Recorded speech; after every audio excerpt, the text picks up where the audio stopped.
तो है गाइस, कैसे हैं आप सभी लोग। तो गाइस, अपने पास जो 20K का जो फंडेड अकाउंट था ना, उसमें अभी 2 लॉस चल रहे हैं लगभग। ब्रेक इवन पे तो नहीं आया अकाउंट, मतलब $700 का है मेरे पास। ओवरऑल $300 का मैंने एक ही दिन में लॉस लिया था। कल मैंने 2 ट्रेड एग्जीक्यूट किए थे, दोनों ही ट्रेड में मेरे लॉस गया था। एक में $228 का और दूसरे ट्रेड में गया था $264 का लॉस। तो वो मैं आपको इसकी स्क्रीन पे बता दूंगा मोबाइल में मैंने कहाँ लॉस लिया था, और मैंने कोई मिस्टेक नहीं करी थी वैसे। लेकिन मैं इसके बाद का प्लान बताने वाला हूँ। अब अपन को क्या करना है, मेरा जो हर एक ट्रेड पे रिस्क लेने का जो कैपेसिटी था इस अकाउंट में वो था 1%। मतलब मैं टोटल 5 ट्रेड एग्जीक्यूट करने वाला था इस अकाउंट से। 1% के हिसाब से $200 का पर ट्रेड रिस्क रहता। लेकिन अब जो एक ही दिन में मेरा $300 का लॉस हो गया है, उसके चक्कर में अब अपन को सर्वाइव करना है अपने फंडेड अकाउंट को। सबसे पहले कमाने की बजाय अपन को अभी सर्वाइव मोड में आना है, अपने को अकाउंट को बचाना है। तो अपन ने डिसाइड किया है, अपन अब लेंगे $150 का रिस्क। मतलब थोड़ा रिस्क को अपन ने कम कर दिया, यूटिलाइज कम कर दिया, ताकि अपन को इस गेम में लंबा चलना है, ना कि शॉर्ट फॉर्म में इसको फंडेड अकाउंट को ब्रीच करके निकलना है। नहीं, इसमें अगर आप भी, आपके पास भी फंडेड अकाउंट है, अगर आपके पास भी बड़ा लॉस है, तो सबसे पहले आपको सोचना है कि मैं अपने रियल अकाउंट को बचाऊं कैसे। क्योंकि वापस अगर आप इसको ब्रीच कर लिया तो वापस आपको नेक्स्ट सिमिलर स्टेज वापस करनी पड़ेगी। मतलब वही अकाउंट को परचेज करना, वापस स्टेप 1 को पास करना, देन वापस अगेन वापस वही का वही।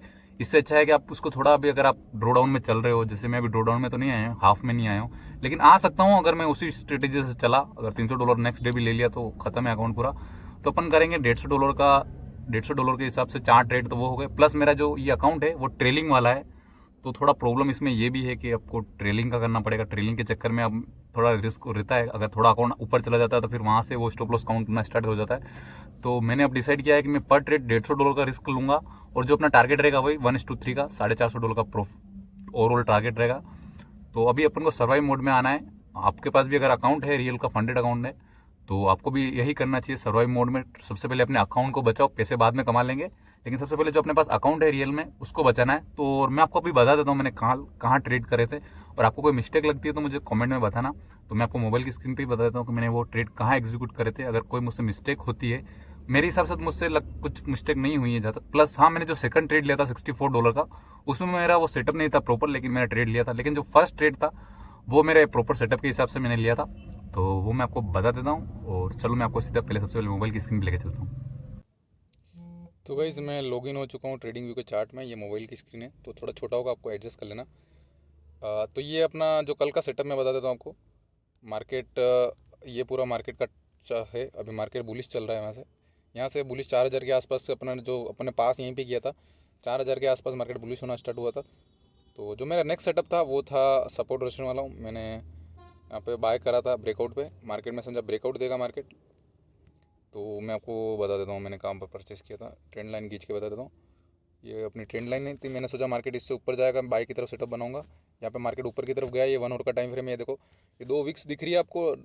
हेमर क्या बोलते हैं इसको, आप जो भी अपने इंडियन ट्रेडर बताते हैं ना वो। तो यहाँ पे मैंने लॉन्ग पोजीशन बनाई थी।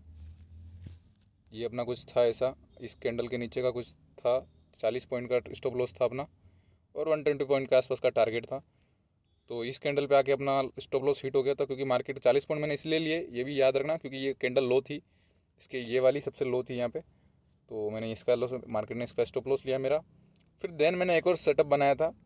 मैं समझा था कि मार्केट इस वाली कैंडल, ये जो लो दिख रही है ना, मार्केट क्या करता है, लो लेने के बाद ऊपर जाता है। तो मैंने इसके लो पे एक एंट्री और बनाई थी। तो यहाँ पे मैंने एंट्री बनाई थी इस वाली हरी कैंडल पे। तो मार्केट थोड़ा बहुत मेरे फेवर में गया था, $50 के आसपास। देन मार्केट वापस रिवर्सल हो गया, तो मेरा $64 का लॉस यहाँ पे हो गया है। तो ओवरऑल मेरा जो लॉस हुआ था वो 296 का आपको मैंने बताया था। और इसमें मैं जहाँ तक मुझे लगता है मेरी कोई गलती नहीं है इस फर्स्ट वाले ट्रेड में, तो क्योंकि मैं ब्रेकआउट ट्रेडर ही हूँ। तो ऊपर की तरफ अगर ऑल टाइम हाई था ये, अगर इसके ऊपर जाता तो मुझे वैसे भी ट्रेड लेना ही पड़ता। लेकिन जो सेकंड ट्रेड है वहाँ पे थोड़ा मुझे लगा कि यहाँ पे वो मेरा सेटअप में नहीं आता, मेरे रूल्स रेगुलेशन में नहीं आता है। तो यहाँ पे मुझे ध्यान रखना था इस वाले सेटअप पे। अगर आप देख पा रहे हो तो ये वाला जो इस कैंडल के नीचे मैंने परचेज़ किया था, यहाँ पे मेरे को परचेज़ नहीं करना था। बट मैंने सोचा छोटा सा रिस्क ले लेता हूँ यहाँ पे। इस जगह मैंने वापस परचेज़ किया था। ये तो हरी कैंडल गई भी थी ऊपर, लेकिन वापस ले लेता। ये 1 आवर के टाइम फ्रेम में आपको थोड़ा लंबा बड़ा दिखता है इसमें हर एक चीज़ शेड्यूल। तो मुझे लगा था मेरे फेवर में जाने वाला है, क्योंकि इसके आसपास मैंने बाय किया था। इवन $50 के आसपास प्रॉफिट भी दिखने लगा था। लेकिन उसी के अगेंस्ट वापस रेड कैंडल बनी थी, इसमें मेरा $64 का लॉस हिट हो गया था। ये मेरे सेटअप में नहीं आता है, ये थोड़ी मेरी गलती हो सकती है। और अपन ने वो प्लान तो एग्जीक्यूट कर दिया है। अब पर ट्रेड $150 का लॉस लेंगे अपन।